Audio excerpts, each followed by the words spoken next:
앞서 발표하신 정재영 교수님과 송인규 교수님 모셨고요. 또 한 분을 더 모셨는데요. 김현아 팀장님이십니다. 현재 기훈실 청년운동본부 청년센터 활동가로 일하고 계신데요. 네, 먼저 청년 당사자의 시각으로 또 이번 조사를 어떻게 보셨는지 먼저 함께 나누어 주시는 시간 갖도록 하겠습니다. 네. 안녕하세요. 저는 기훈실에서 활동하고 있는 김연아 팀장이라고 합니다. 좀 가벼운 마음으로 왔는데 생각보다 너무 떨려가지고 제가 준비한 말씀을 다 드릴 수 있을지 모르겠지만 앞서 두 분 발표해 주신 거 잘 들었고 제가 좀 요즘에 바빴어가지고 이 보고서하고 발제문을 어제 새벽에 다 확인을 하고 준비를 했는데 굉장히 흥미롭게 봤습니다. 일단 저에 대해서 잠깐 소개를 드리면 저는 이제 19살 때부터 신앙생활, 교회 생활을 시작을 해서 20대를 전체를 청년부 서기, 회계, 총무, 부회장, 회장 이렇게 승진하면서 임원들을 했었고 거의 매년 리더를 했었던 것 같아요. 그리고 또 대학생 선교단체 활동을 한 6년 동안 했었고 졸업 이후에는 선교단체 간사로도 3년을 활동을 했습니다. 이 말씀을 드리는 이유는 저도 이제 꽤 20대 때는 충실한 기독교인이었다라는 말씀을 드리고 싶었고 또 이제 30대에 들어서는 기훈실에서 일하면서 특히 이제 청년 운동을 담당하게 되면서 또 제가 청년이니까 처음 시작은 그거였던 것 같아요. 내가 청년으로서 더 건강하고 행복하게 살고 싶다. 그러려면 나는 어떻게 살아야 하고 무엇을 해야 하는가 이런 고민에서 청년 운동을 좀 바라보는 관점도 생기게 됐던 것 같습니다. 그래서 이제 청년 운동 하면서 혹은 또 제가 청년으로 살면서 또 청년 친구들을 옆에서 만나면서 이제 경험했던 것들, 느꼈던 것들을 저는 이제 두 분 교수님처럼 뭐 신학적, 사회학적, 교회론적 지식이 전혀 없고 그냥 주저리 말씀을 드릴 수 있을 것 같아서 이렇게 좀 밑밥을 좀 깔았고요. 네, 그리고 그래서 저는 이 설문조사를 보면서 가장 흥미롭게 봤던 지점이 첫 번째는 이 신앙 단계였어요. 이 신앙 단계가 그 무슨 어떤 교회에서 사용하는 단계라고 아까 간사님이 설명해 주셨는데 처음에 그 지식 없이 이것만 봤을 때는 신앙 단계를 이렇게 구분하는 것이 맞나라는 생각이 들었던 게 제가 이 보고서를 보기 전에 저도 이제 701번째 청년이 돼서 설문조사를 직접 응답을 해봤는데 그 신앙 단계에서 제가 어디에다 체크를 해야 될지 모르겠더라고요. 그래서 5번을 한번 만들어 볼까 하다가 이제 어떤 이제 문항에 대답을 했는데 그리고 나서 이제 이후에 문항 보고서 그 분석한 것들을 보니까 이 4단계를 선택한 청년들이 굉장히 저는 흥미로웠고 700명 중에 76명이 응답을 했던 걸로 알고 있는데 10% 정도잖아요. 11%? 되게 만나보고 싶다는 생각이 들었어요. 본인이 하나님으로 만족하고 하나님으로 충분하고 자신의 모든 삶이 그리스도를 드러내고 있다라고 스스로 체크할 정도의 신앙은 도대체 무엇일까 굉장히 흥미롭게 좀 봤던 것 같고요. 근데 반면 아까 이제 정재영 교수님도 잠깐 언급을 해주셨지만 이 신앙 일단 첫 번째는 신앙생활과 교회생활을 저는 좀 구별하고 싶다 이런 생각이 들었고 또 이제 여러 응답에서 습관적인 신앙 또 가족의 영향을 받은 신앙 이런 것들이 좀 나왔던 걸 보면서 스스로 이제 신앙의 단계가 높다 성숙했다라고 판단하는 기준이 뭘까 신앙이라는 것이 뭘까라는 좀 근본적인 물음이 생겼던 것 같습니다. 그리고 또 하나는 이제 문항의 답변마다 신앙 단계별로 어떻게 이제 그 문항 퍼센트가 되는가도 구분을 해주셨는데 뭐 개인적인 그냥 해석일 수 있겠지만 이 4단계 청년들이 상대적으로 개인적이고 보수적이다라는 생각이 들었거든요. 이제 어떤 문항에서 그랬냐면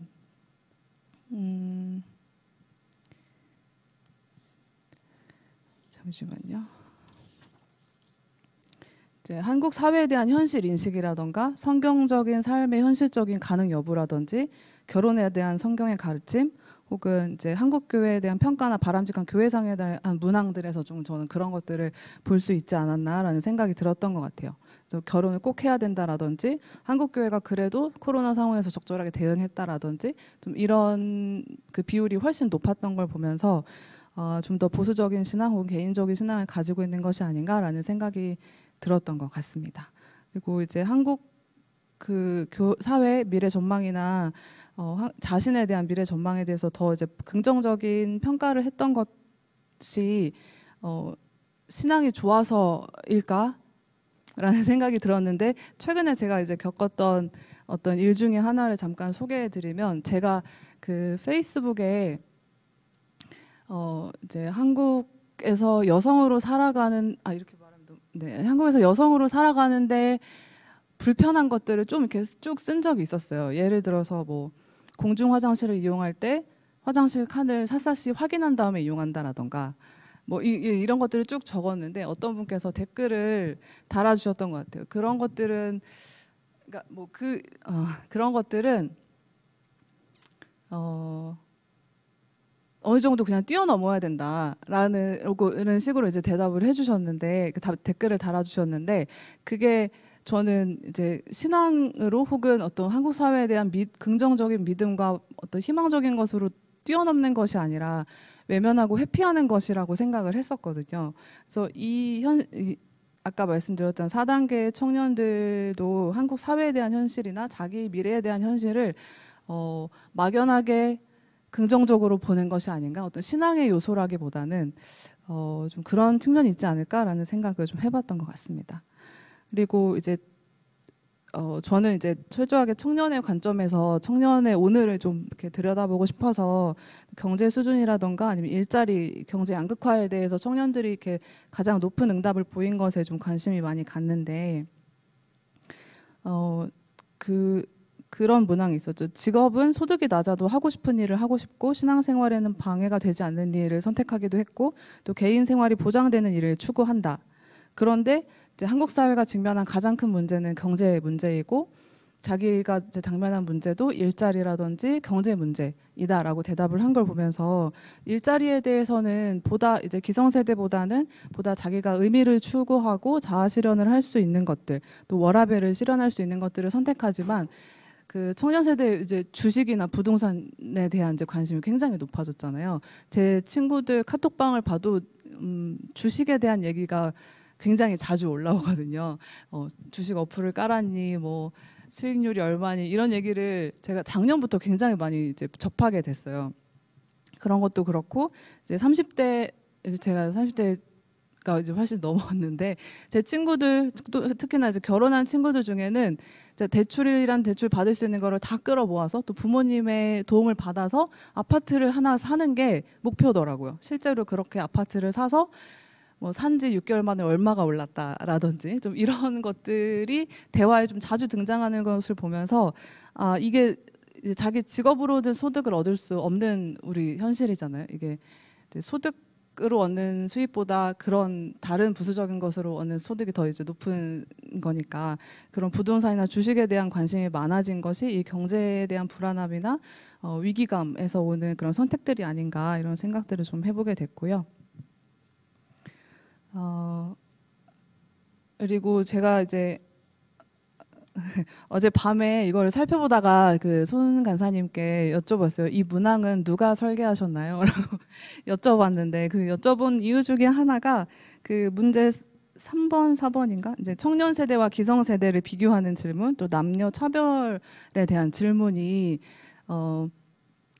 죄송합니다. 좀 부적절했다고 생각해서 여쭤봤는데요. 이 청년 세대와 기성 세대에 대한 인식 혹은 이 결과는 굉장히 최근 한 몇 년이라고 해야 될까요? 최근 되게 많이 이제 이게 소비된 문항이고 콘텐츠라는 생각이 들고 세대 차이가 있고 남녀 차별이 있다라는 거를 모르지 않는 상황에서 우리 이번 설문은 좀 더 그보다 한 발 더 나아간 질문을 했으면 어땠을까 이런 생각이 좀 들었고 건설적인 논의가 될 수 있는 질문이었으면 어땠을까라는 좀 아쉬움이 들었습니다. 특별히 이제 여성이 더 남성이 더라는 비교는 좀 불필요하지 않았나라는 생각이 들었고 이거는 당연히 여성은 여성이 더 차별받는다고 생각을 하고 남녀의 그 인식 차이가 클 수밖에 없는 건데 지금 필요한 것은 이렇게 구분을 짓고 좀 피해의식을 주는 질문을 하는 것이 아니라 이런 상황임에도 불구하고 우리가 서로를 어떻게 대할 것인가 또 어떻게 공생할 것인가 이건 세대 차이에서도 마찬가지고 좀 그런 대안을 물을 수 있는 질문이었으면 어땠을까라는 생각이 들어서 네, 말씀을 드렸습니다.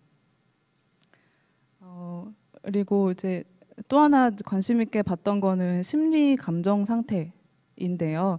이제 저가 이제 기훈실 청년센터 웨이를 담당을 하면서 사업을 했었는데 기훈실이 작년 4월 날짜도 기억나는데 작년 4월 2일에 저희 이제 공동 대표님 중에 한 분께서 이제 그분이 그 교회 섬기시는 교회에서 장로님이시고 또 청년부를 담당하는 부장 장로님이라고 해야 되나? 그러면서 이제 청년들과 매주 책 나눔을 하시면서 청년들과 가까이 계시는 분이었는데 이렇게 책 나눔을 하다 보니까 코로나가 이제 1월 말 이렇게 터지고 나서 한 3개월 정도 청년들이 실제로 알바 자리를 잃는다거나 아니면 이제 교회에 나가지 못해서 수고룹을 하지 못하는 것에 대한 어려움이라든지 심리적인 어려움을 겪는 것을 들으시면서 이제 저에게 기훈실에서 청년 사역을 해야겠다. 청년 지원할 수 있는 사업들을 새로 만들면 좋겠다라고 제안을 해주셔서 한 3개월 정도 대표님들하고 저희 좋은사회운동본부장님하고 저하고 논의를 하고 인프라를 만들고 또 전문 심리상담사, 재무상담사님들을 모아서 센터를 출범을 시켰어요.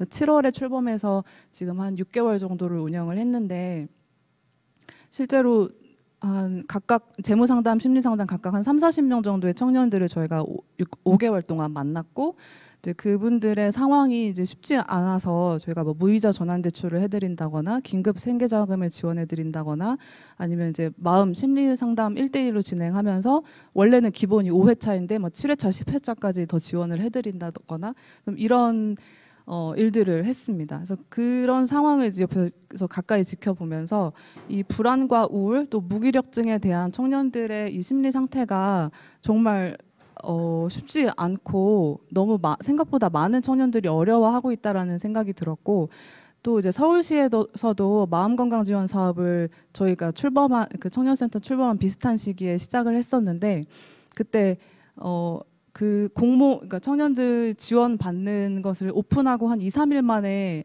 마감이 돼서 조기 마감을 시켰더라고요. 그리고 가을에 다시 열고 그래서 3,300명 정도의 서울시 청년들 19세에서 34세인 걸로 알고 있는데 그 청년들이 상담을 받았고 그 수요는 지금 계속 증가하고 있는 걸로 알고 있어서 이 청년들의 심리 상태에 대해서 교회가 어떻게 하고 있나 이런 생각이 들었던 것 같아요. 그냥 기도해라 혹은 신앙이 깊어지면 된다 아니면 잘 모르겠어요. 그래서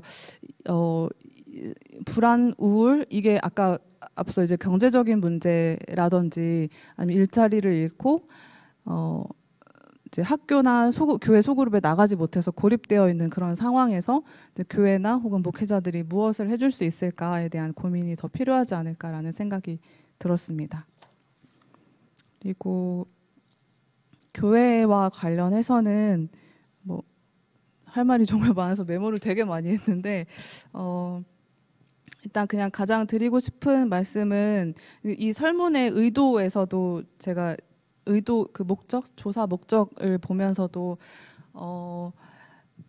이제 방점이 어디에 있을까라고 했을 때 제 편견일 수도 있지만 방점이 이게 주제는 청년 인식 조사, 뭐 코로나 상황에서 청년이라고 했지만 방점이 교회에 찍혀 있는 것 같아요. 근데 교회의 미래보다 청년의 오늘에 좀 더 시선을 가져와 주셨으면 좋겠다 이런 생각이 들었던 것 같고 그리고 청년들이 이제 아까 신앙생활과 교회생활을 분리했으면 좋겠다, 구별했으면 좋겠다라고 말씀을 드렸는데 청년들의 신앙생활이 더 이상 이제 개교회 내에 머물러 있지 않고 상당히 다양한 방식으로 자신의 신앙을 유지하고 또 발전시키고 또 다른 이들과 교제하고 있다는 것을 인정하면서 이제 교회가 변화되어야 한다라는 말도 굉장히 오래됐고 또 청년들이 교회를 떠나고 있다는 말도 굉장히 오래됐는데 이것들이 실천적으로 어떻게 이제 교회가 받아들일 수 있을까, 목사님들이 받아들일 수 있을까, 이거를 정말 진지하게 고민하지 않으면 안 되겠다라는 생각이 들었고, 청년들의 탈교회, 탈기독교 현상, 이제 저는 청년들이 교회를 도피하거나 탈출한다고 생각하기보다 어떤 책에서 봤는데 탈주한다라고 굳이 표현을 다르게 사용했는데 이거는 도피나 탈출이 아니라 적극적인 거부이고 또 대안을 필요로 하는 거부라는 이제 그런 표현을 봤어요. 그래서 그리고 이렇게 문항들에서는 그냥 교회에 딱히 안 가도 될 것 같아서 라는 이제 보기 문항들도 이제 사실은 청년들에 대한 편견이 있는 답변들이 아니었나 이런 생각이 좀 들긴 했는데 그래서 좀 청년들이 교회를 거부하고 있는 현상, 탈주하고 있는 현상들에 대해서 좀 더 이제 통계를 봤으니 좀 더 깊이 들여다보는 작업들이 또 이후에도 있었으면 좋겠다라는 생각이 들었습니다. 제가 지난 학기에 저는 그 모 공공대학원에서 시민사회를 전공하면서 공부를 하고 있는 학생이기도 한데요. 그리고 또 청년운동을 담당하고 있어서 제가 이제 아세아 연합신학대학교에서 전도사님들과 함께 특강을 할 기회가 있어가지고 그때도 오늘과 비슷하게 청년의 오늘, 청년의 현실이라는 주제로 발제를 했었는데 그때 이제 제가 4가지 키워드를 얘기했던 것 같아요. 청년과 일, 돈, 집, 마음 건강 이렇게 4가지를 얘기했었는데 그때 참여하셨던 한 30명 정도의 전도사님들이 청년 사역을 하시는 분도 계셨고 아니면 다른 부서를 섬기시는 분도 계셨는데 제가 말씀드렸던 그런 어떤 통계라든지 아니면 기사라든지 뭐 다큐에서 나왔던 이야기들 혹은 저희 청년센터에서 만났던 청년들의 이야기들을 되게 낯설어 하시더라고요. 근데 그래서 그 처음 문항에서 기성세대는 우리 세대에게 관심이 없다라는 문항에 이제 3명 중에 2명이 그렇다라고 대답을 했었는데 청년들의 오늘, 청년들의 현실에 좀 더 가까이 가주었으면 좋겠다 교회가. 물론 청년들이 거부할 수도 있겠지만 좀 더 들여다봐주고 이해하려고 하는 노력들을 더 해줬으면 좋겠다라는 생각이 들었고요. 그리고 이제 다니고 싶은 교회 이미지에서 그리고 의사결정 참여에 대해서 실제로 청년들이 교회 전체 의사결정에 참여하고 있는 비율이 적은데 막상 의사결정에 참여하겠냐라고 했을 때 참여하겠다라고 했던 비율이 생각보다 낮아서 저는 좀 의아하긴 했는데 생각해봤을 때 20, 30대들은 되게 바쁜 것 같아요. 네, 바쁘고 혹은 이제 교회에 대해서 그리고 자기의 본인들 청년들의 의견이 교회에 반영될 거라는 생각 그 기대가 낮은 걸까? 또 교회가 뻔하다라고 생각해서 이런 대답을 했을까라는 생각이 좀 들었던 것 같고 네, 그래서 교회가 좀 더 공감 능력을 가졌으면 좋겠다. 이런 청년들이 바쁜 상황, 또 심리적으로나 재무적으로 어려운 상황들, 또 청년들은 질문이 많고 유동적인 존재들이라는 것들, 또 청년들은 생각보다 주체적이고 참여적이라는 것들. 근데 그 방식이 기성세대나 교회의 전통적인 그런 문화가 아니라 새로운 방식으로 이런 것들을 추구하고 있다라는 것들을 좀 이해해 주셨으면 좋겠다라는 생각들이 들었고요. 네, 생각보다 길어서 지금 발언은 지금 여기까지 하고 일단 나중에 대화하면서 더 덧붙이도록 하겠습니다. 감사합니다.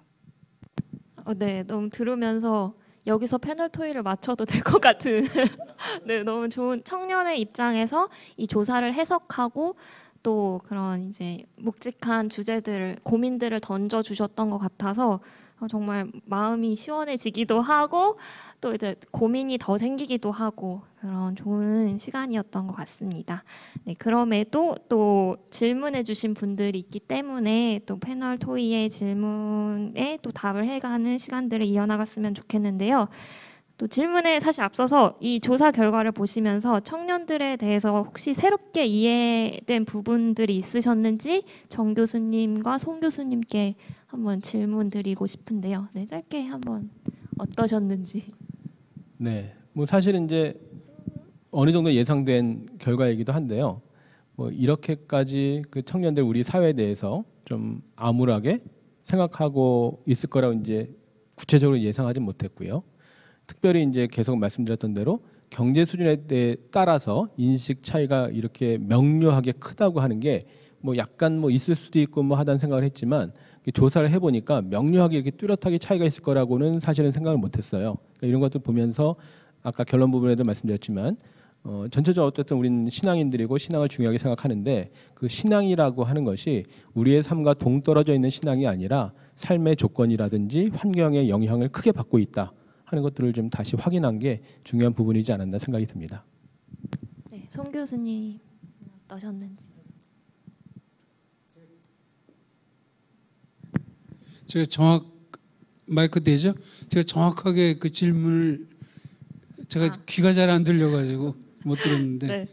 이 청년에 대한 조사 결과를 보시면서 청년들에 대해서 새롭게 이해하신 부분들이 있었는지. 예. 그래서.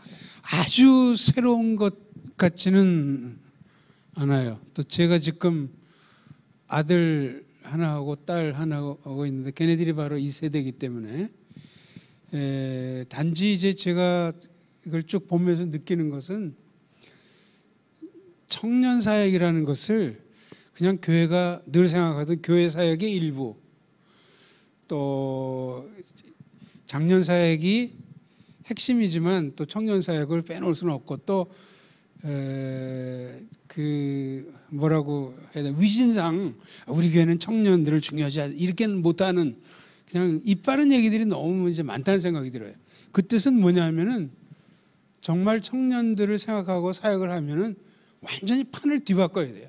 완전히 뒤바꿔야 될 정도로 그러지 않으면 아무런 실효가 없다는 거죠. 이것도 세미나도 한 번 말고 또 저는 그런 생각이 들어요. 하려면은 완전히 판을 뒤바꿔 가지고 사역자들 그렇고 완전히 그렇게 하지 않으면 자꾸 같은 얘기에 이제 반복이고 큰 실효성이 없겠다. 저는 그것만 느꼈어요. 네, 저희 세미나가 아주 판을 뒤엎는 그런 세미나가 되면 좋겠네요. 네, 이 조사 결과를 보면요, 청년들의 삶과 신앙의 전망이 되게 어둡게 보이는 것 같은데 또 한편으로는 신앙 수준이 높을수록 사회를 긍정적으로 받아들이는 자세, 또 생활 만족도 높음이라는 특징들이 나타납니다. 댓글에서도 질문을 해주셨는데요, 신앙 단계가 높을수록 미래를 긍정적이고 교회 만족도 긍정적으로 보고 교회 만족도가 높은 게 사실은 이게 신앙 때문인지 아니면 그냥 이분들이 경제적 수준에 여유가 있기 때문에 그냥 그렇게 긍정적으로 보시는 건지에 대한 질문도 있었고요. 그리고 청년들이 사회 미래에서는 되게 비관적인데 개인 미래에 대해서는 그나마 낙관적인 이 간극을 어떻게 이해해야 하는가에 대해서 질문을 해주셨는데요. 이 부분에 대해서 어떻게 해석하면 좋을지 정 교수님이 한번. 네. 뭐 다 어려운 질문입니다. 또 통계 조사를 한다고 해서 모든 게 다 이렇게 명료하게 설명되는 건 아니기 때문에 이게 어느 정도 이제 주관적인 해석이 거기에 가미될 수밖에 없다고 생각이 들고요. 일단은 경제적인 수준에 따라서 현실을 받아들인 것은 아까도 이제 설명드렸지만 일반적으로도 좀 분명하게 드러난 사실인 것 같아요. 근데 이제 지금 계속해서 저도 말씀드렸지만 아까 팀장님도 그런 얘기 하셨는데 신앙에 따라서 긍정적으로 보는 걸 어떻게 해석해야 되느냐도 이제 역시 양면성이 있는 것 같습니다. 이제 일단 미리 말씀드렸습니다만 이 신앙 단계라고 하는 것은 객관적으로 그 신앙을 평가한 게 아니라 주관적으로 이 진술들을 주고 아까 이제 팀장님도 그거 가지고 이렇게 정확하게 할 수 있느냐 하는 이제 그 질문도 하셨는데 그래서 저희가 좀 그게 좀 모호할 수 있기 때문에 이게 약간 좀 영어식 표현이기도 하고 그래서 1단계, 2단계, 3단계, 4단계를 준 거예요. 그래서 그 문장을 보고 거기에 자기가 동일시 할 수도 있지만 어쨌든 1, 2, 3, 4단계가 있으니까 내가 1단계냐, 2단계냐, 3단계냐, 4단계를 이제 표현할 수 있는 거죠. 그 중에 이제 어쨌든 나는 4단계다 한 사람이 이제 10% 정도 나오게 된 것인데 그 3단계가 정말 신앙 수준이 높다고 하는 것과는 좀 다를 수는 있는 것이죠. 그러니까 스스로 자기 신앙 단계가 높다고 생각하는 사람들은 대체로 여러 가지 상황들에 대해서 긍정적으로 생각하는 경향이 있는 것 같고 우리가 좀 좋게 해석을 하면 신앙의 힘으로 여러 가지 현실적인 어려움을 좀 극복한다든지 조금은 이제 초월하려고 한다든지 그런 가능성에 대해서 생각하고 있다고 볼 수도 있고요. 근데 이제 계속해서 말씀드렸던 것처럼 이 신앙 단계라든지 뭐 생활 만족도라든지 이런 것들이 다 생활 수준에 영향을 받고 있거든요. 그러니까 정확하게 뭐 생활 수준과 신앙 단계가 일치하진 않겠지만 저희가 지난번에 청소년 조사했을 때도 생활 수준이 어느 정도 중상위권 되는 사람들이 더 안정적으로 신앙생활을 하고 있고 그 자녀들이 교회에서도 안정적으로 신앙 성장을 하고 있는 것을 확인했었거든요. 그러니까 그런 것들이 이제 우리가 상식적으로 생각해도 알 수 있겠습니다만 지금 한국의 기독교 개신교가 중산층의 종교라는 표현도 합니다만 우리가 뭐 그 전에도 이제 또 다른 조사를 같이 했었는데 계속해서 이제 그런 결과들이 나오거든요. 그것은 당장의 생계조차도 어려운 뭐 먹고 살기 힘든 이런 분들이 신앙생활 제대로 착실하게 하기가 어렵잖아요. 주일날도 뭔가 먹고 살기 위해서 일을 해야 되고 예배 출석 잘 하지 못하고 그만큼 애들 잘 챙기지 못하고 자녀 양육하는데 에너지를 쏟아붓지 못하고 하게 되면 당연히 그런 부정적인 결과가 오는 것이거든요. 그러니까 이런 관계에서 본다면 그런 생활 수준과 신앙도 어느 정도는 맞물려 있다는 생각이 들고요. 그러니까 그런 상황에서 그것이 한편으로는 뭐 긍정적으로 작용하기도 하지만 한편으로는 계속해서 뭔가 그냥 생각으로만 긍정적으로 생각하고 정말 삶의 치열한 현장이나 우리 사회의 어떤 각박한 현실에 대해서 그만큼 치열하게 생각하지 못하기 때문에 그냥 긍정적으로 생각할 수도 있는 거죠. 사실 그거는 명확하게 설명하긴 어렵지만 양면이 다 있다고 생각이 듭니다. 네, 대답이 잘 되었는지. 네. 다음 질문은요. 조사에서 보면 또 기독 청년들이 말씀대로 사는 것에 대한 어려움, 또 기대감 없는 모습, 또 더불어 코로나19로 인해서 신앙의 양적, 질적 저하를 겪고 있다고 이제 발표가 되었는데요. 사실상 우리가 신앙에 있어서 말씀대로 사는 삶이 가장 기본이 되어야 한다고 가르침을 받아왔는데 현실은 그러지 못하다면 그런 청년들이 신앙에 있어서 큰 괴리감을 느끼지 않을까 싶은데요. 김연아 팀장님께서는 혹시 청년 운동을 해오시면서 그런 신앙과 삶 사이에 고민하거나 괴리감을 느끼는 청년들과 만났을 때 어떤 이야기들을 나누시고 또 그 괴리감을 어떻게 해결해 나가시는지 좀 궁금합니다. 네, 저는 이 문항 답변을 보고 여기서도 좀 놀랐는데 성경대로 살면 성공할 수 없다라는 대답이 사실은 좀 더 높아야 되지 않나? 왜냐면 성경이 사실 이렇게 녹록지가 않잖아요. 성경대로 살려면 이렇게 얼렁뚱땅하지가 않기 때문에 성경 이게 더 높았어야 되지 않나?라는 생각이 좀 들었고 또 주변에 별로 없다라는 것도 동시에 더 높게 나왔어야 되지 않나라는 생각이 좀 들긴 했는데 뭐 이제 성경 네, 뭐 일단 인상은 그렇고요. 네, 그 전에 제가 아까 송인규 소장님 처음에 말씀해 주셨던 것 중에 좀 공감이 되면서도 좀 덧붙이고 싶었던 내용 중에 하나가 이제 이런 세미나나 아니면 이런 논의들을 하는 것이 그냥 한 번으로 끝나는 것이 아니라 뭔가를 변화에 그 촉발을 시키고 전복해야 된다라고 말씀을 하셨는데 그리고 이제 청년이 교회의 그냥 일부만이 아니다라고 말씀하신 거에 되게 공감하기도 하면서 이제 기훈실의 예시를 잠깐 들어보면 기훈실은 운동본부가 이제 정직윤리, 교회신뢰, 사회정치윤리 세 가지밖에 없었거든요. 근데 저희가 이제 조직 개편하고 막 비전 설정을 다시 하면서 청년운동본부를 새로 만들었어요. 그것은 이제 저희 기훈실 지도부의 어떤 의지가 담겨 있었다고 저는 생각이 들고 또 이제 그 청년운동본부가 2018년에 처음 설립이 됐고 그리고 저희 청년센터가 2020년에 설립이 돼서 이제 올해 엊그저께 이제 이사회를 했었는데 이사님들이 기훈실이 청년에 대해서 더 관심을 갖고 이렇게 주력하는 거를 보면서 청년들이 희망을 가지면 좋겠고 위로를 받았으면 좋겠다 이런 말씀을 해주셨는데 좀 그런 의도를 가지고 계속 하려고 하는 것 같고 또 하나는 저희 청년센터 같은 경우에 저 공동대표님께서 먼저 말씀을 해주셨다고 했잖아요. 근데 그게 저는 되게 지금도 그렇지만 되게 감사한 일이었거든요. 사실 제가 혼자서 아무리 청년운동 해야 되고 청년들 너무 지금 힘들다라고 해도 그렇게 공감해 주시는 어른분들, 좋은 어른분들이 계시지 않으면 이게 힘을 받기가 더 어려운데 그래서 이제 교회 분들이라든지 기성세대 분들과 청년들이 더 서로 대화하고 이해하는 작업들이 선행되면서 또 이런 변화들을 계속 모색해야 되지 않나 이런 생각들을 좀 해봤던 것 같습니다. 네, 감사합니다. 저한테 그 주어진 질문은 아니지만 저는 어떤 의견을 제시하려는 게 아니고 궁금한 거예요, 제가 스스로. 그러니까 말씀대로 안 산다, 또 말씀대로 산다. 저는 그게 뭔지를 조금 더 자세하게 규명해야지만 여기 대해서 가타부타 얘기를 할 수 있는데, 그러니까 말씀대로 산다 안 산다 할 때 그냥 뜻은 통하는 것 같아요, 서로. 근데 그게 정말 구체적으로 뭘 얘기하는 건지, 예를 들면 뭐 청년부의 어떤 그 교역자가 너 매일 말씀 읽어야 돼. 근데 뭐 일주일에 한 번밖에 안 읽어서 그렇다는 건지, 아니면 뭐 성결하게 살아. 근데 내가 인터넷 중독으로 포르노를 몇 번 봐서 그런 건지, 원수를 사랑하라고 그랬지만 위에 팀장하고 엄청나게 싸우고 있는데, 그게 저는 좀 그 구체적인 리스트를 좀, 그래서 제가 판을 아예 새롭게 짜야 된다고 생각하는 거예요.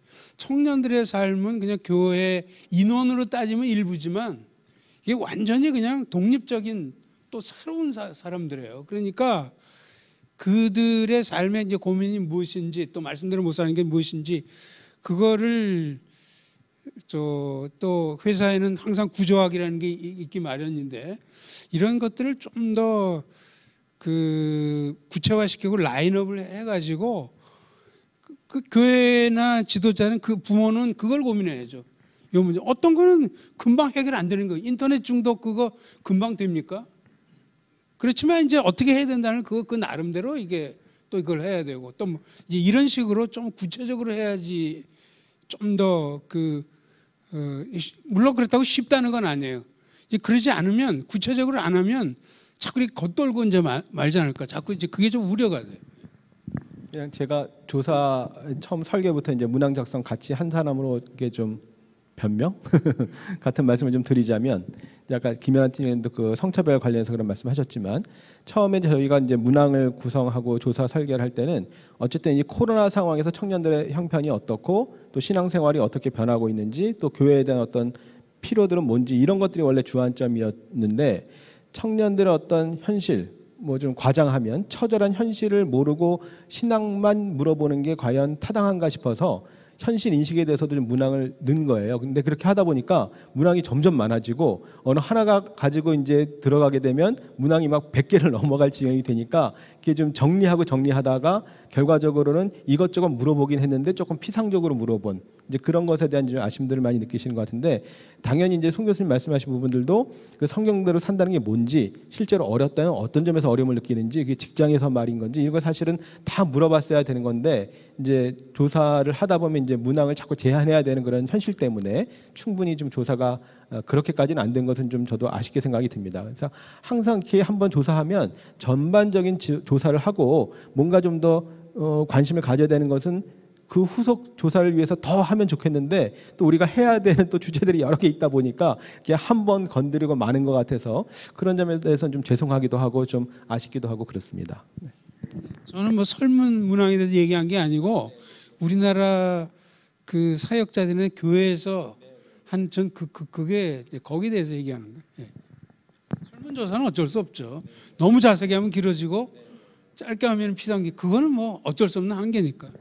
네, 이 한 질문에 대해서 또 패널 분들이 다양하게 의견을 주셔서 더 풍성해지는 것 같은데요. 아까도 얘기했듯이 저희 세미나가 뭔가 답을 줄 수는 없을 것 같아요. 하지만 저희가 여러분들께 고민을 드릴 수는 있을 것 같은데 저희의 이 화두가 여러분들에게 진지한 또 청년들을 진심으로 생각하는 그 마음에서 우러나는 그런 고민들이 좀 많아지셨으면 좋겠는 그런 소망들이 듭니다.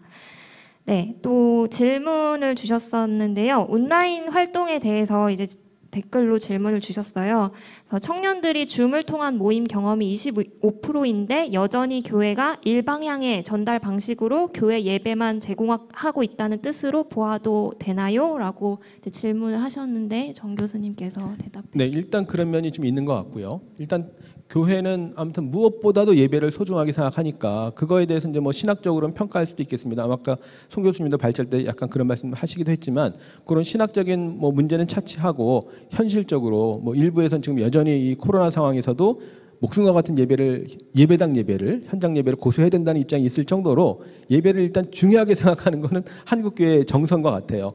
그런 상황이다 보니까 다른 어떤 것보다 일단 예배는 뭐 이렇게 성출해야 된다. 표현이 좀 그렇지만 온라인 상황이니까 예배 성출은 해야 된다고 해서 거기에 가장 많은 에너지를 쏟는 것 같고 그러다 보니까 이제 나머지는 상대적으로 덜 신경을 쓰는 것 같은데 만족도에서 보게 되면 또 콘텐츠에 대한 만족도가 상당히 높고 줌 사용 그 경험은 상대적으로 적었는데 만족도는 또 높게 나와서 거기에 대해서는 어느 정도 좀 필요나 그 욕구들이 나타난 것이 아닌가 생각이 들거든요. 그런 점에서 우리가 예배는 뭐 어느 정도 하던 대로 해야 되는 것이지만 예배 이외의 다른 온라인 활동에 대해서 좀 더 뭐 강화한다든지 다양화한다든지 그런 노력들은 앞으로 계속 필요할 것 같습니다. 네, 그런 이제 줌이 좀 더 활성화되고 우리가 이 코로나 시대에 온라인으로 어떤 활동을 하는 것에 있어서 교회도 적극적으로 또 지원을 해줄 필요도 있지만 또 한편으로는 또 그런 청년들이 그런 온라인 콘텐츠들을 좀 더 적극적으로 또 찾아보고 배우면 좋을 것 같은데요. 저희 한국교회 탐구센터의 신학 블록버스터를 여러분들 좋은 시청하시면 얘기입니다. 네, 아주 많은 도움이 되실 거라는 생각이 듭니다. 네, 제가 한 가지만 조금 네. 첨언을 하면 지난번에 이제 학회에서 발표한 교수님 중에 한 분이 그런 얘기 하시더라고요. 미국의 경우도 비슷하다는 얘기를 하면서 청년들이 대체로 뭐 디지털 네이티브라고 해서 디지털에 익숙하고 친숙하고 좋아하기는 하는데 그게 아까 이제 질문에도 그런 얘기가 나와서 일방적인 정보를 선호하는 게 아니라 뭔가 쌍방향적인 자기도 뭔가 참여하고 질문도 하고 이런 참여적인 걸 좋아하는 거지 그냥 일방적으로 때려붙는 그런 정보를 원하는 게 아니다는 얘기를 하는 게 그게 중요한 것 같아요. 근데 줌은 그게 가능하잖아요. 그런 점에서 이 줌 방식을 통해서 뭐 질의응답도 하고 대화도 하고 쌍방향 소통을 하는 게 훨씬 더 청년들이 원하는 방식이지 않을까 그런 생각이 좀 듭니다. 네, 쌍방향이 중요한 좀 이렇게 단어로 들리네요. 네. 그리고 또 질문이 있었는데요. 이 온라인 활동에 있어서 송 교수님께서 긍정적인 의미들을 발견해 주셨는데 이 온라인 활동을 제공하기 어려운 환경의 교회를 다니거나 혹은 이제 그 목회자분께서 비대면에 대해서 되게 부정적인 시각을 갖고 있는 그 교회를 다니는 성도는 좀 어떻게 해야 할까에 대한 고민을 나눠주셨어요. 그러니까 그런 것 때문에 제가 이 발표를 한 거고요. 제 발표를 또 무조건 믿지 마시고 우리 개신교의 원리는 성경이 뭐라고 얘기하나 그거니까 그걸 찾아서 그 목회자가 맞으면 제 걸 버리시고 그분 걸 쫓아가시고 사실 저는 예배할 때 한국교회가 과거에 제대로 잘했다고 생각하지 않아요. 정말 영과 진리로 예배드리는 게 초점을 맞춘 모든 것이었을까? 저는 그렇게 생각하지 않아요. 제가 너무 부정적인지 모르지만 너무 형식이 많고 뭐 화려하고 뭐 오케스트라 이런 거였지 다 깨끗하게 하지 앉아지면 속으로 딴 생각하고 찬송가 3절 부를 때 4절 부르고 뭐 이런 걸 포함해가지고 저는 너무 형식적인 게 많았다고 생각하거든요. 그래서 좀 제가 너무 부정적인 건지는 모르지만 그 목회자 이제 그분이 얘기하는 거하고 한번 비교를 해서 청년동도 되면 청년이라는 거는 뭐 딴 거보다도 좀 더 자기가 주체성을 가지고 판단하는 그 여력이 있는 사람이니까 이제 그렇게 하시고 그 온라인 시스템이 안 되는 이런 데서 어떻게 해야 되나는 그거는 뭐 훨씬 구조적인 문제예요. 목회자 월급도 못 줄 때 어떻게 합니까? 이거 뭐 그게 훨씬 더 큰 문제거든요. 온라인 시스템이잖아요. 그래서 그건 제가 잘 모르겠어요. 뭐라고 답변할지 죄송하기만 하고 어떻게 그걸 해라 이거는 제가 또 딴 분이 또 좋은 아이디어가 있었으면 말씀해 주세요. 네, 일단 비용이 드는 건 사실이지만 저는 뭐 실제로 그걸 가지고 제가 목회하는 사람은 아닌데 주변에서 보면 일단 뭐 줌이라는 프로그램은 우리가 거의 무료 비슷하게 쓸 수 있는 건 다 알고 있잖아요. 그래서 줌이라는 걸 접해 보시지 않은 분은 그게 되게 뭔가 장벽이 높을 것 같지만 실제로 무료로도 한 40분 정도는 제공하고 있고 또 한 달에 한 2만 원 정도만 유료로 가입을 하면 그냥 마음대로 쓸 수 있거든요. 그러니까 크게 비용이 들지 않습니다. 그리고 이제 온라인 예배 송출하는 것도 처음에는 대단한 장비가 있어야 되는 줄 알았는데 그냥 핸드폰으로 중계하는 교회들이 많이 있어요. 뭐 그런 내용들은 뭐 인터넷에도 얼마든지 공유돼 있으니까 그런 부분들을 좀 보시면 좋을 것 같고, 그 송 교수님 말씀하신 부분에 저도 좀 동의하는 게 뭐냐 하면 앞에 제가 이제 그 발표를 했을 때 온라인 예배를 드리는 그 모습이 집중해서 드리는 건 절반도 안 되고 뭐 딴짓하면서 보고 뭐 이런 것들이 나와서 거봐라 역시 이제 온라인으로 보니까 제대로 예배 안 드리잖아 이렇게 해석될까봐 조금 염려스러운데 분명히 그런 면 있어요. 있기는 있는데 송 교수님 말씀대로 우리가 대면 예배 볼 때는 그럼 정말 잘 드렸는가 하면 물론 그 예배 세팅 자체가 꼼짝 마 세팅이니까 딴짓은 못하죠. 그렇지만 졸기도 하고 뭐 찬송가 딴 데 부르기도 하고 집중하지 못하고 하는 것은 사실은 대면 예배 했다고 해서 100% 잘 드렸는데 온라인으로 하면서 뭐 50%밖에 집중 못하는 게 아니라 사실은 대면 예배 때도 집중도가 많이 떨어진 부분이 있을 거라는 거죠. 그래서 너무 이것을 확대 해석하지는 않으면 좋겠다 그런 생각도 듭니다. 네, 어떤 형태에 있어서 또 코로나이기 때문에 모든 것을 또 코로나로 또 해석하기보다는 원래 우리가 또 본질적으로 또 해석해야 될 부분들이 무엇인지에 대해서 또 고민해 보면 좋을 것 같습니다. 네, 저는 개인적으로 좀 이 조사에서 흥미로웠던 지점은 남성과 여성의 차이가 보이는 데이터들이었는데요. 남성과 여성이 느끼는 삶과 교회 인식의 온도차가 좀 있는 것 같았어요. 그래서 제도와 권위에 민감한 여성들의 모습이 조사에 드러나는 것으로 보였는데요. 실제 교회의 여성 성도의 비율이 높은 점을 감안하면 이 여성 청년들의 결과에 대해서 교회가 좀 귀 기울여야 하지 않을까라는 생각이 듭니다. 그래서 김연아 팀장님께서 여성 청년들이 말하고자 하는 바가 무엇인지 좀 더 나눠주실 수 있을지, 그리고 이 부분에 대해서 송 교수님과 정 교수님도 얘기 나눠주시면 좋겠습니다. 네. 지금 이제 생각나는 것 중에 하나는 그 한국 사회가 당면한 문제 중에 어떤 게 가장 심각하냐라고 했었을 때 보기에 저출산 고령화가 있었는데 그거에 대해서 남성 응답자가 더 문제라고 생각을 하고 있더라고요. 근데 이게 고령화 때문인지 저출산 때문인지는 잘 모르겠지만 뭐 부양의 그 부담 때문인지 아니면 정말 이제 저출산의 문제에 대해서 심각하게 여기고 있는 건지는 모르겠는데 거기에 이제 남성 응답률이 더 높았다는 게 좀 저는 기억에 남는 것 같고, 또 교회에서도 그렇죠, 여성들을 뭐 청년뿐 아니라 이제 교회 구성원의 여성들이 훨씬 많고, 하지만 교회 지도자들은 남성이 훨씬 많고, 그런 그러니까 일종의 불균형이 좀 여성들이 자신의 삶과 혹은 신앙생활에 대해서 뭔가를 해소하기 어려운 구조이지 않을까 이런 생각들이 좀 들었던 것 같고, 네, 그렇습니다. 그리고 다시 청년으로 돌아와서 저는 작년 여름에 그 청년 기본법이 이제 제정이 됐고 시행이 됐는데, 그러면서 매년 9월 둘째 주 토요일인가를 청년의 날로 선정을 기념일을 만들었어요. 근데 이제 청년의 날이라고 했을 때 저는 떠올랐던 게 교회에 청년 주일이 있나 이런 생각이었거든요. 물론 이제 뭐 그 NCCK 쪽에서는 청년 주간 이런 것도 해서 하긴 하는데 어린이 주일이 있었던 것 같고 어버이 주일이 있었던 것 같고 뭐 여러 주일이 있는데 청년 주일은 없는 것 같은 거예요. 오히려 청년들은 어린이 주일과 어버이 주일을 섬기기 위해 토요일에 나와서 카네이션을 만들고 아이들의 선물들을 포장하는 일에 헌신하고 있는 거죠. 그래서 그 청년 기본법이 제정되고 청년의 날이 선포되면서 그 청년 시민사회에서 그런 청년 운동이라고 해야 될까요? 그런 일들을 하셨던 분들이 굉장히 감격해 했었거든요. 청년들을 하나의 주체로 인정해 준 거고, 근데 청년 정책이라든지 청년의 삶에 대해서 청년들이 스스로 어떤 이거가 혜택이나 그런 시혜가 아니라 권리로서 이것들을 보장받을 수 있다라는 것이 되게 큰 의의였는데, 교회에서도 청년 혹은 여성 혹은 어떤 소수자 약자들이 그런 자신의 정체성을, 자신의 존재를 권리로서 인정받을 수 있는 문화들이 더 확산되면 좋겠다, 이런 생각들이 들었습니다. 제가 간단하게, 저는 아주 자세하게 또 전문적으로 말씀드리긴 힘들 것 같고요. 단지 이제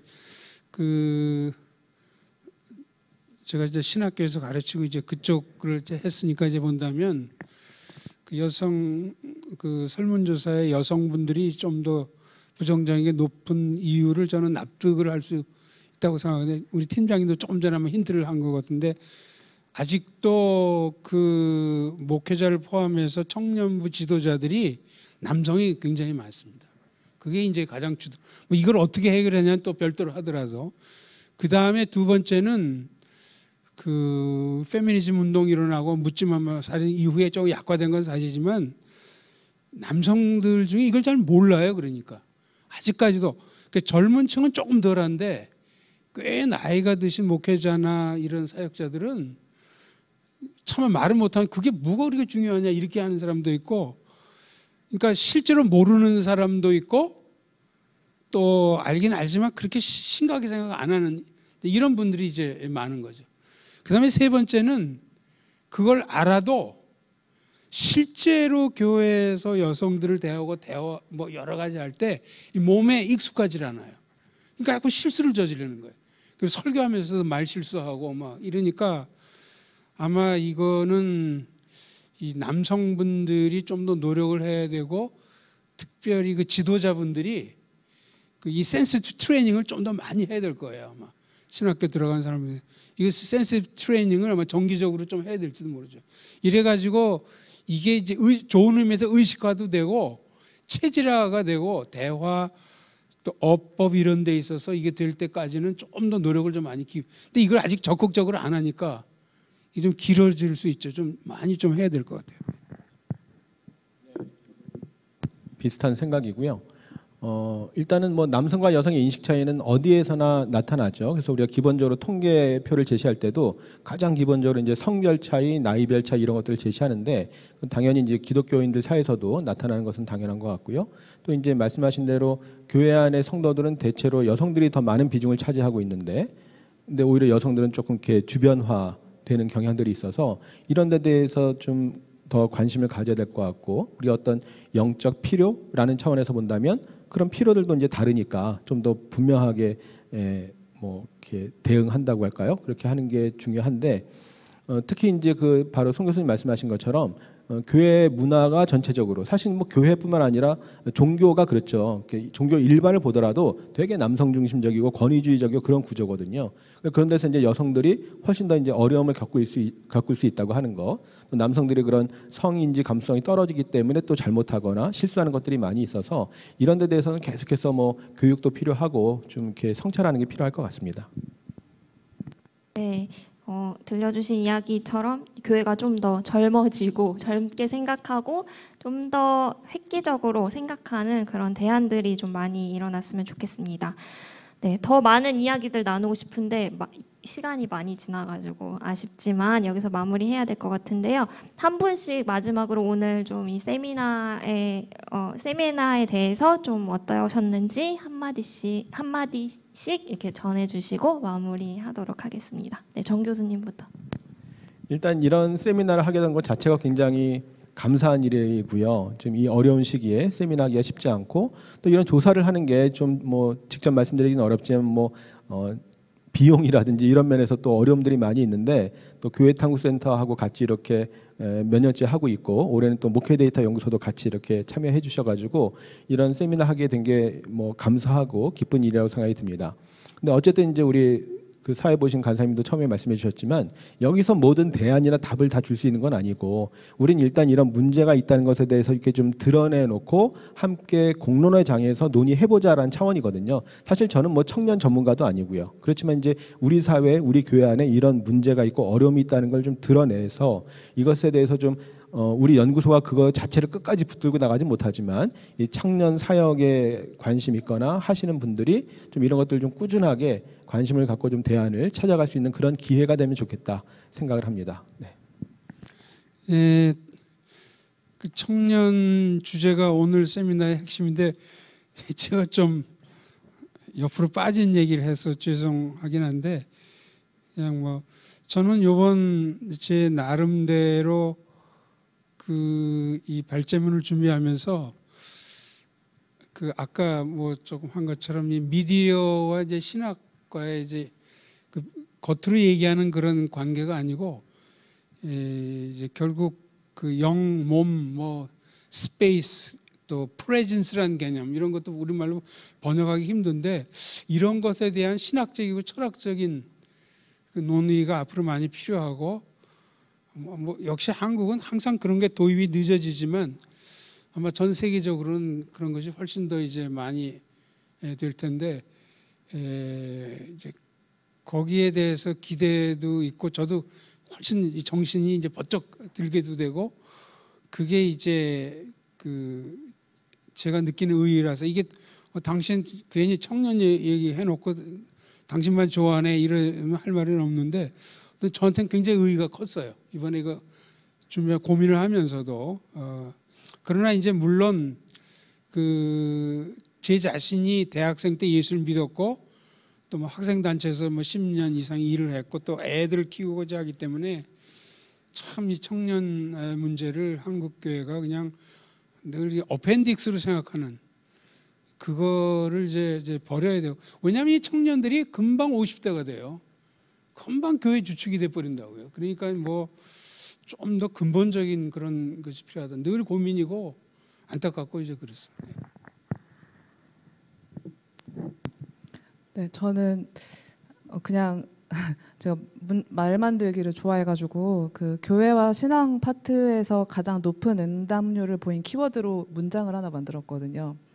근데 이게 이제 뭐 단편적으로 말하기는 어렵지만 현재 한국 청년을 설명하는 그러니까 주류 한국 청년을 설명하는 문장이 될 수도 있지 않을까라고 해서 만들어봤는데 읽어보겠습니다. 가족의 전도로 초등학교 이전에 교회에 다니기 시작한 청년들은 습관적으로 교회를 다니지만 구원과 영생, 마음의 평안을 얻기 위해 신앙과 교회 출석은 포기하지 않고 부모님과 목회자의 영향으로 신앙생활을 하면서 나름대로 교회에 만족하고 있다. 그리고 영적인 해답을 얻으며 가정과 인간관계에 사적인 영역에 영향을 미치고 있다.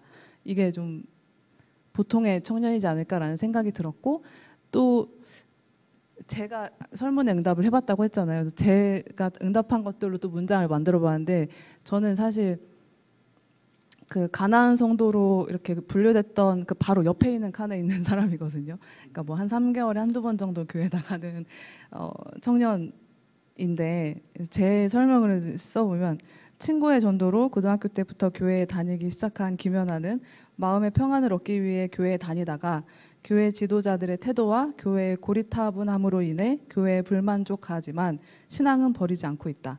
영적인 해답을 주고 사회적 책임 역할을 수행하는 교회를 찾으며 간혹 교회에 나가고 있고 책과 지인들을 통해서 신앙생활을 하며 직장과 학업, 공적인 영역에 영향을 미치고 있다라고 생각했는데 굉장히 좀 대조된다라는 생각이 들어서 나는 뭘까 이런 생각들을 좀 해보게 되었고 또 마지막으로 드리고 싶은 말씀은 이제 교회와 청년의 상생이 필요한 거잖아요. 그래서 저는 이제 우리 사회나 공동체가 유지되는 방식은 결국 연대라고 생각을 하는데 이 연대 혹은 돌봄, 상호 돌봄이 성경적으로 말한다면 헤세드라고 말할 수 있을까 싶어요. 제가 성경을 잘 모르긴 하지만 지난주에 저희 교회 설교여가지고 차용해 왔는데 좀 이렇게 서로에게 은혜를 입고 서로를 돌볼 수 있는 거, 이렇게 뻘쭘하게 이제 그 밭에 가장자리에서 서 있는 이방 여인을 위해서 이삭을 이렇게 남겨라고 하고 또 이제 쉴 것과 먹을 것을 제공해줬던 그런 은혜를 제공하는 교회, 우리 교회가 될 수 있었으면 좋겠고 우리 기성세대가 될 수 있었으면 좋겠다. 그래서 서로 돌보고 연대하면 좋겠다라는 생각들을 해보게 됐습니다. 감사합니다. 네, 감사합니다. 네, 여러분들은 또 세미나를 어떻게 들으셨나요? 저도 청년이지만 또 이 조사를 통해 새롭게 청년을 이해하는 시간이었던 것 같습니다. 네, 오늘 세미나 영상을 다시 보고 싶으신 분들이 계시다면 저희가 추후 편집을 거쳐서 일주일 이내로 한국교회 탐구센터 유튜브 채널 혹은 실천신학대학원 대학교 유튜브 채널에 업로드할 예정입니다. 참고해 주시고요. 네, 또 오늘 세미나에서 다룬 내용들이 또 기독 청년들에 대해 다시 한번 진지한 고민을 해볼 수 있는 발판이 되어서 청년들이 건강하게 세워져 가는데 도움이 되기를 바랍니다. 네, 이 자리에 나와주신 패널분들과 또 보이지 않는 곳에서 세미나를 준비해주신 분들 또 지금까지 함께 시청해주신 여러분들께 감사드립니다. 감사합니다.